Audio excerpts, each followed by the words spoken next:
सूद की अदायगी करेगा इस साल, अगर उसका 1% टैक्स भी लगाओ तो 52 अरब रुपए मिलता है। 15 अरब 150 अरब यूनिट बिजली के इस्तेमाल होते हैं। वैसे तो हमारे बिजली के बिल बहुत ज़्यादा हैं, अगर 40 पैसे बिजली की यूनिट का रेट बढ़ा देना तो 60 अरब रुपए जमा हो जाते हैं। तो 120 रुपये 300 यूनिट वाले को कहते हैं ना गरीब आदमी है, उसका 120 रुपये बढ़ जाएगा बिजली का बिल। उसको अगर 250 रुपये से इलेक्शन के बाद प्याज 50 रुपये किलो मिल जाए ना तो सिर्फ 1 किलो में 200 रुपये बचा लेगा वो। तो ये हमें आके वर्गलाएंगे, और इलेक्शन नहीं है, पैसे नहीं है, ये मुल्क आगे कर्ज है। 5200 रुपये आप कर्ज दे रहे हो, क्यों दे रहे हो? आपकी नाअहली की वजह से। 7% शरह सूद को आपने 18% कर दिया। तो कहने का मतलब ये कि तमाम मसलों का हल इस मुल्क के अंदर है, बाहर नहीं है। ना IMF के पास है, हमें सब कुछ खुद सीधा होना है। और मैं आप लोगों के साथ हूँ। पाकिस्तान की मईशत को ताला लगाने का मतलब ये कि पाकिस्तान को मज़ीद मकरूज करना, पाकिस्तान के लोगों को मज़ीद बदहाल करना और उनको रोटी पानी के फिक्र में डाल के जो है खुद अयाशी करना। बहुत बहुत शुक्रिया। ये बताइए शेख साहब, ये बता दें कि जब आपकी हुकूमत थी सभी ताजर रोडों पर थे, एहतजाजी कैंप लगाते थे, FBR से ये आपका जवाब दे दे, तो जवाब दे दे। FBR से परेशान थे। आपकी हुकूमत इसका जवाब दिए। आपकी हुकूमत भी टैक्सेस लगाती थी, ताजरों ने कैंप लगाए, उस वक्त आपको ताजरों का ख्याल क्यों नहीं आया? ताजर उस वक्त भी तो सीखता था, बहुत ही कत्लेआम होता था, टैक्सेस लगाते थे, FBR से नए टैक्सेस आप लोग लेकर आ गए। देखिए जी, आप पहले आपने इसका जवाब देता हूँ। देखें, अभी मैंने आपसे दोगलेपन की बात ही नहीं की। मैं आ रहा हूँ। मैंने ये टैक्स की बात, सियासी सवाल किया। नहीं टैक्स की बात मैं कर दूं, नहीं टैक्स की बात कर दूं। मैंने अभी भी दोगली बात नहीं की। पहली बात क्या की कि जब हम आएंगे तो आपसे भी टैक्स मांगेंगे और आप एहतजाज नहीं करेंगे। कोई दोगली बात नहीं की। और इनके साथ जो यकजहती है वो इनका कारोबार, और मुल्क में जो महंगाई और शॉर्टेज है उस पर यकजहती है। इनको टैक्स चोरी करने में यकजहती नहीं है इनके साथ। जब आपकी हुकूमत थी तब भी ताजर रोड पे था और उसके ऊपर टैक्सेस लगते थे, वो रोता था, और उसके बाद बच्चे की बच्चे आती थी, खराब सूरत हाल की अमन की, उस वक्त आप लोग क्यों नहीं आए? एक तो मैं बताना चाहता हूँ कि जो भत्ते की पर्चियाँ देने वाले आज भी हुकूमत में बैठे हैं और उनके नए नए इत्तेहादी भी बन चुके हैं। होशियार रहो, कराची में दोबारा वही कुछ होने वाला है। कराची में दोबारा बोरी में बंद लाशें मिलना शुरू होने वाली हैं। कराची में ताजरों को भत्ते की पर्चियाँ शुरू होने वाली हैं, और ये दोनों इकट्ठे हो गए मामू भांजे। MKMPP का होशियार रहना। दूसरी बात, सबसे बुरा वक्त था कोविड का, कोरोना का। ताजरों के बीच में खड़ा होकर कह रहा हूँ, हमने इनका साथ दिया, हम इनके साथ खड़े हो गए। और ये देखिए, जब टैक्सेस लगते हैं तो ये एक डिफरेंस हुकूमत और उनके दरमियान होता है। हम तो आज भी कह रहे हैं, बजाय इसके कि ताले बंद हो जाए, बजाय इसके कि फाका कशी हो, अब इंशाअल्लाह मुल्क को आगे लेके चलने के लिए भी ये भी जायज़ तरीके से हमारी मदद करेंगे, मुल्क को आगे लेके चलेंगे। उस वक्त में जब ताजरों को मदद की ज़रूरत थी, उस वक्त इमरान खान ने ताजरों को बिजली के बिल हो या उस वक्त की माशी पॉलिसीज़ हो, जी बैंक से कर्जे दिलाए, फैक्ट्री ओनर्स को स्टाफ के लिए कर्जे दिलाए। तो मैं कहता हूँ वो तो गोल्डन पीरियड था, और अभी पीछे यस गोल्डन पीरियड था, गोल्डन पीरियड होगा इंशाल्लाह।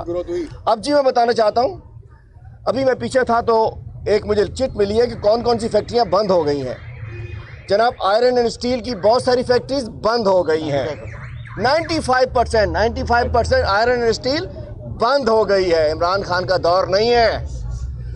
फुटवेयर 100% परसेंटेज आप बताते रहे। फुटवेयर इंडस्ट्रीज 100% बंद हो गई है। प्लास्टिक 85% बंद हो गई है। मेडिसिन 20% करीब अनअवेलेबल है।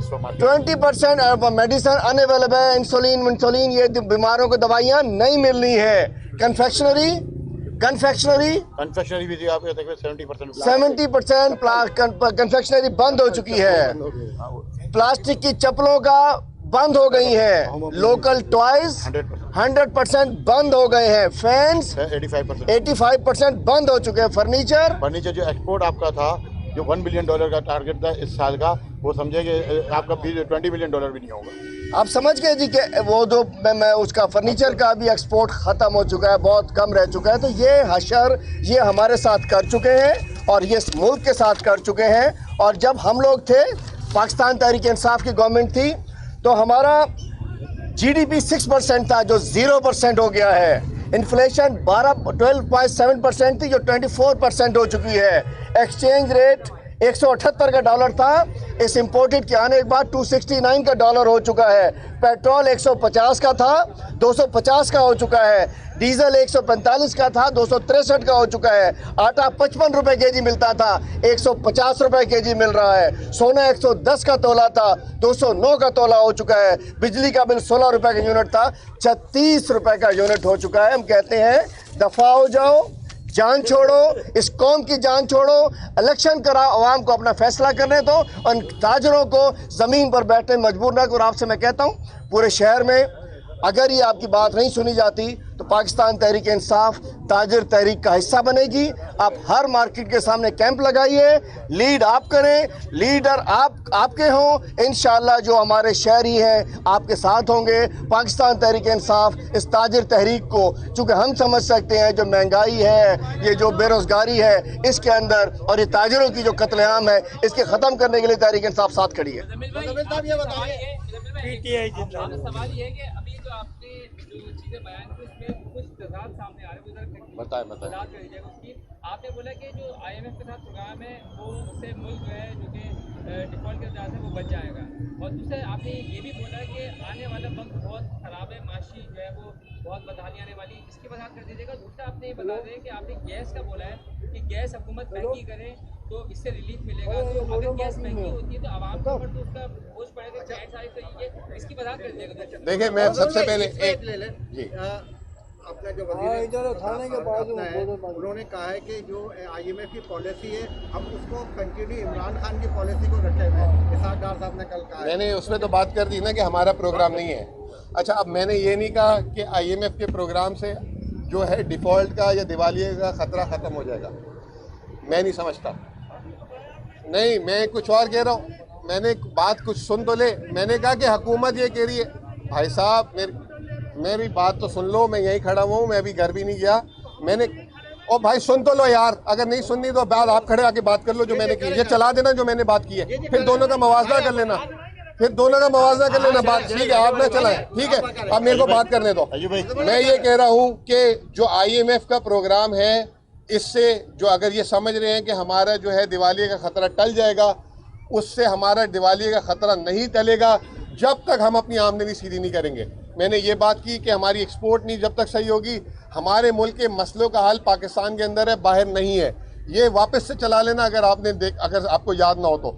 दूसरी बात ये कि पाकिस्तान को अभी मिलेंगे IMF से $1.25 अरब। पाकिस्तान ने 30 जून तक देने 7 से 8 अरब डॉलर, फिर अगले साल फिर हमने $25 अरब देने, फिर उसके अगले साल $25 अरब देने। तो किस तरह IMF का प्रोग्राम जो है $1.25 अरब अगर हमारे दोस्त ममालिक भी 4-5 अरब डॉलर दे देते, नहीं हो सकता। उस पर जो है तमाम हमारी पार्टी के लोगों ने भी, शौकत तरीन साहब ने भी बात की है, एक्सपर्ट से भी बात की है कि जो पाकिस्तान का कर्जा है वो रीशेड्यूल होना चाहिए और उसकी रिस्ट्रक्चरिंग पे बात होनी चाहिए, ताकि पाकिस्तान का जो अभी जो इमीडिएट ख़तरा है डिफ़ॉल्ट होने का उससे बच सके। ये मेरा टोटल पैगाम है। अगर उसके अलावा मेरी पास की वीडियोस भी उठा ले, अभी की भी उठा ले, इस पर कोई फ़र्क नहीं हो सकता। मैं कंसिस्टेंट रहता हूँ।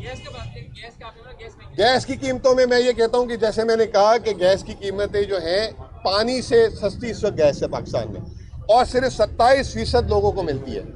72% लोग पाकिस्तान में या तो लकड़ी खरीदते हैं या मिट्टी का तेल खरीदते हैं या सिलेंडर खरीदते हैं, और वो बहुत ही ज़्यादा, जिनके घरों में गैस आ रही है उससे कई ज़्यादा गुना ज़्यादा कीमत दे रहे हैं। उसी की आड़ में जो हमारे फर्टिलाइज़र के प्लांट हैं, हमारे दूसरे जो है एक्सपोर्टर्स हैं, उनको जो है सस्ते और मुफ्त के दामों में वो दे दी जाती है गैस, और उसकी वजह से पाकिस्तान पे गैस का गर्दिशी कर्जा बहुत बढ़ रहा है। वो गर्दिशी कर्जा जो है वापस जो है नए टैक्सेस की शक्ल में आता है, तो वो जो नए टैक्सेस की शक्ल में आता है वो आवाम पे ज़्यादा दबाव डालता है। उसको कम करने के लिए अगर आज हम अपने गैस के बिल 300, 400 बढ़ा दें तो वो गर्दिशी कर्जा जब नहीं आएगा, उस पर सूद नहीं लिया जाएगा, उस पर जो है नए टैक्सेस की शक्ल नहीं आएगी। ये एक रिवर्स साइकिल की बात कर रहा हूँ। जैसे मैंने आपको कहा था कि इलेक्शन के लिए 60 अरब रुपए के लिए अगर 40 पैसे बिजली के यूनिट को बढ़ा दिया जाए तो 300 यूनिट वाले का 120 रुपये बिल ज़रूर बढ़ेगा। लेकिन अगर नए इलेक्शन के बाद हुकूमत अच्छी आकर सही काम करती है तो 250 रुपये किलो वाला प्याज अगर 50 रुपये किलो वापस आ जाता है तो सिर्फ 1 किलो प्याज के पीछे उसको 200 रुपये बच जाएंगे। तो मैं एक रिवर्स इंजीनियरिंग की बात बता रहा हूँ, समझा रहा हूँ, ये एक मईशत की बात समझा रहा हूँ। बहुत शुक्रिया।